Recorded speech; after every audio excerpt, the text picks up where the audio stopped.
This video is sponsored by Unity Alfa Romeo. Well folks, you join me on the way to Wales, westbound on the M40. We're an hour in, we've still got an hour and a half to go or thereabouts. First time I've been able to stretch the legs of Valentina, my new to me, Montreal Verde Quadrifoglio. 2022 model, registered in 23, of course is my second one. Last one being my 2017 Monte Carlo Blue. You'll see the full playlist towards the end of the video. If you want to click on that, you can see all the other bits and pieces we've done so far. This is the first chance I've had to really stretch its legs.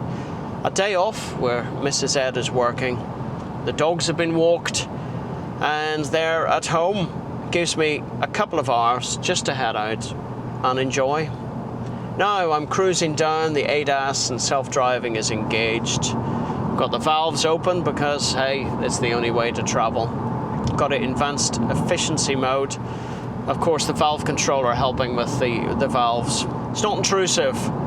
Very nice car to do plenty of miles in. I've just shot a comparison of the Carbon Sparcos versus the comfort options on the Giulia, and my conclusion on that, it's either up there if I remember to put it in, or it'll be towards the playlist at the end. You'll find it in there as to my thoughts of which is better or not, as the case may be. And the whole object is to go to somewhere a little bit different, just enjoy the day out and the drive. I'm not going to shoot too much, and I just wanted to get some nice B-roll. But stretch its legs a bit, enjoy the drive.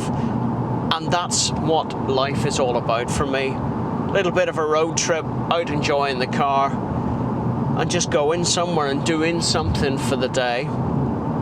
So I'm going to get the tunes on. This day is for me, a total indulgence where I've got a little bit of time off. Speed camera reported ahead.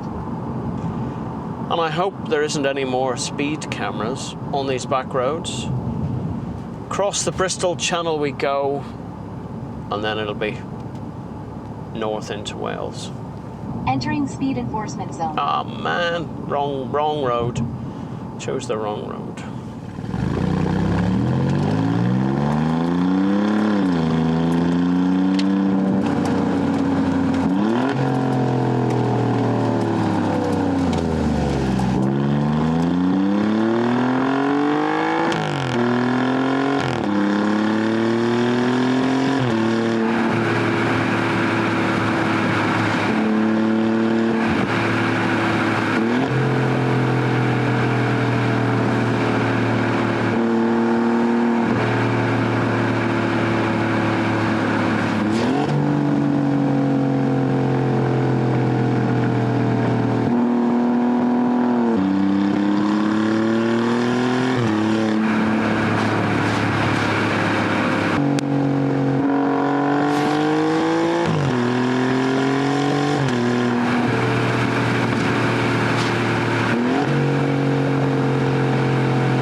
So we're 5 hours 20 into the journey, another hour to go. I've done a nice big loop from North Oxfordshire all the way via Cardiff, in through Wales and back out again via kind of Cheltenham direction on the way home. It tells me that I have done 260 miles, 5 hours and 24. I've averaged 31 miles to the gallon at 46 miles per hour. So there we have it, some wet roads, some greasy roads, but as far as the seats are concerned, it works for me. I'm not sure my wife would have the same idea. She still likes the idea of heated seating. If I was sharing a car, I'd certainly want the memory seats. But as far as I'm concerned on this one, it's a self-driver. I'm really the only one that drives this car. On looks alone, that's a winner. As far as price is concerned, I'm not fussed either way. You either have the money or not. If it was a new car, I had the money no object, then I would certainly be taking that box. I'm less decided on the carbon ceramics though. I don't think they're ideally suited for road work. I'm not really that fast a driver on the road. I believe that should really be left to the track, and that's why I've got a race license, and that's why I go endurance racing. So on that happy note, a big thumbs up for the seats.